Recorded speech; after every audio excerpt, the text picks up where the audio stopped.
थांब. महाकालीला खरंच रक्ताची गरज असते का? की आपण कथा चुकीची समजतोय? जेव्हा अधर्म वाढतो तेव्हा एक शक्ती जागृत होते, विनाशाची, पण संरक्षणासाठी. तीच शक्ती म्हणजे महाकाली.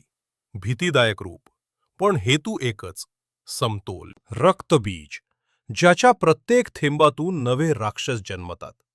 म्हणजे वाईट वाढतच जातं. म्हणून काली रक्त पिते, भूक भागवायला नाही, तर वाईट पसरू नये म्हणून त्याला थांबवायला. म्हणून कालीला बळी लागतो ही समजूत चुकीची आहे.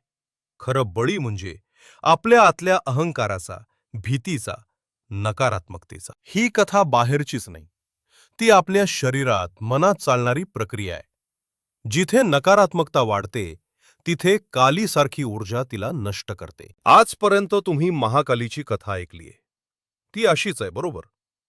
पण जर तुम्हाला जाणून घ्यायचं असेल आपल्या शरीरात तिचं अस्तित्व कसं आहे आणि विज्ञानाच्या दृष्टीनं ती ऊर्जा काय आहे, आणि महादेव ज्यार्थी महाकालीच्या पायाखाली आले तेही जाणून घ्यायचं असेल, तर आत्ताच चॅनलला सबस्क्राईब करा.